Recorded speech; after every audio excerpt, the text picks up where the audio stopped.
Hello, Miss Holbrook here at TIVA. We are going to take a look at some STAR practice problems and review some of the things that you need to remember when working with 6.2D, which is comparing and ordering rational numbers. So let's first take a look at this warm-up. Which point represents a value of -1/2? On your STAR test, this is going to be one of those new STAR 2.0 question types, and you are going to click which circle you believe falls with that -1/2. So if you remember when working with fractions, going up in the positive direction, the half will come before the number. Going in the negative direction, the half again will come before the number, but moving right to left instead of left to right. So -1/2 doesn't go all the way to 1, but it is less than 0.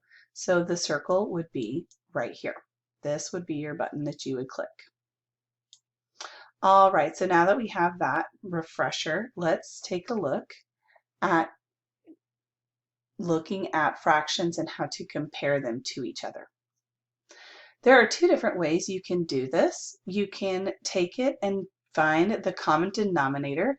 So notice we are looking at 3/4 and 9/10.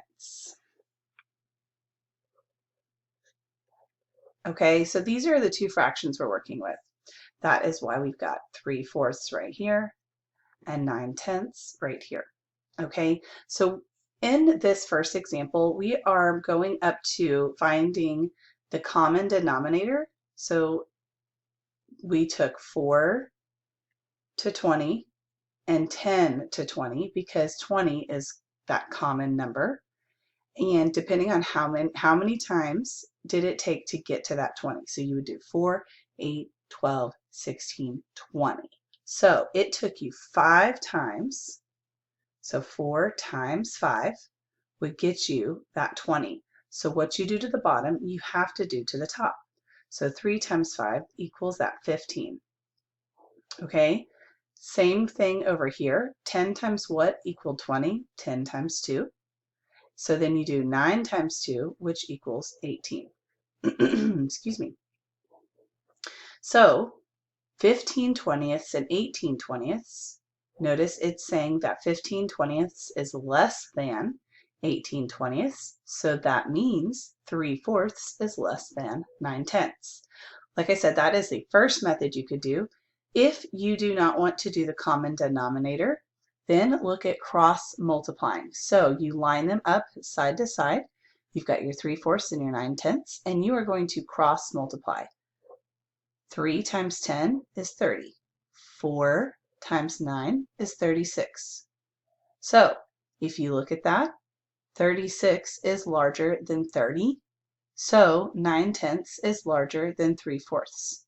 Another example down here with 2/3 and 4/6. 3 times 4 is 12. 2 times 6 is 12. Oh, those are the same. So they are equal to each other. So with fractions, you can choose which one that you feel most comfortable doing, and that is the best way to order those. So we would know how they would go either if you had multiple to line up, least to greatest, or if you were using those greater than, less than, equal to signs. Let's take a look at decimals now. When you look at decimals, you always want to compare the first digits, then the second digits, and the third digit, or and the fourth, however long it goes.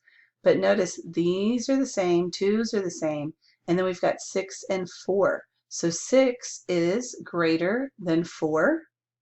So 0.726 is greater than 0.724.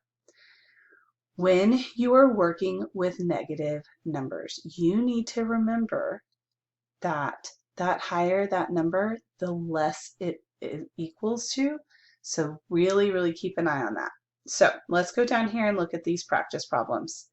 So we've got negative 0.245 and 0.124. This one is pretty simple because this negative number right here, or negative sign, automatically makes this one the greater. Negative 4.56 and negative 4.57. Well, this 7 right here is higher, but since we have these two negative signs, it is actually worth less. So this one is the greater value, negative 4.56. All right, and number 2 over here, 3.4567, 3.4567, Notice this right here.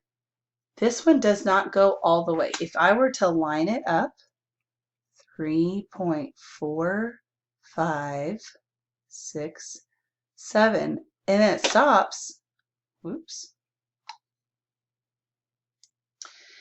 When it stops, you can add that 0 right here to check and see which is higher, because it's just 0, 0, 0, 0, and on and on and on. But they take off those zeros because they don't matter. But in this case, to be able to compare correctly, you add that 0. 9 is greater than 0, so it makes this number the greater value. Let's look at number 4, 0.98 and 0.980. Same thing. If I put a 0 right here, it doesn't matter. They're still equal to each other. So there's that equal sign. I hope this is helpful as you move through this lesson.